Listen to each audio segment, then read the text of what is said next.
ఆనంద వాళ్ళ ఇంటి దగ్గరికి ఒక ఊరి మనుషులు ఒక ఇద్దరు వచ్చి అయ్యా అయ్యా అని పిలుస్తారు. అప్పుడు ఆనంద వాళ్ళ మామగారు బయటకు వచ్చి ఏంటి ఏమైంది అని చెప్పేసి వాళ్ళని అంటారు.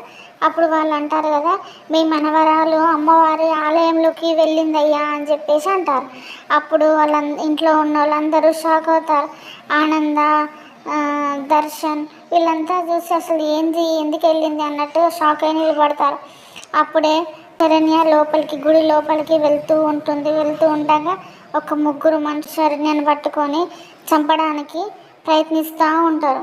ఇక్కడ ఆనంద ఉండి అంటారు కదా, గుడి తలుపులు ఎలాగైనా తెరవాలి మామగారు అని చెప్పేసి అంటే ఊరు సమ్మతించదమ్మా అని చెప్పి వాళ్ళ మామయ్య అంటారు.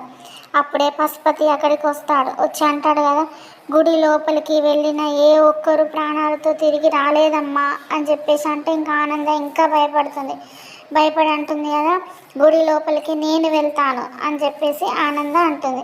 అప్పుడు ఇంట్లో వాళ్ళందరూ షాక్ అయి చూస్తారు ఆనందం.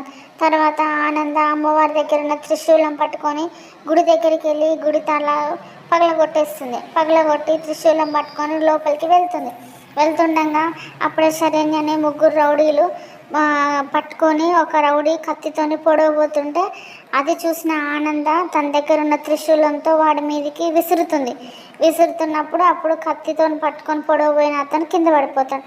అప్పుడు వెంటనే శరణ్య భయంతో అత్తయ్య అని చెప్పేసి పరిగెత్తి ఆనంద వెనకాల నిలబడి దాక్కుంటుంది. అసలు నిజంగా గుళ్ళోకి వెళ్ళిన వాళ్ళందరూ చనిపోతారా, లేకపోతే పశుపతి ఆడిన నాటకంలో ఒక భాగమా, అసలు ఏం జరుగుతుందనేది, ఆ కుట్ర ఏందనేది ఇప్పుడు ఆనంద లోపలికి వెళ్ళింది కదా, అప్పుడు ఆ మిస్టరీ అనేది వీడిపోతుందని అనుకుందాం. రేపటి ఎపిసోడ్లో నిజంగా ఏం జరుగుతుందో చూద్దాం. ప్లీజ్ సబ్స్క్రైబ్ మై ఛానల్ అండి. బాయ్.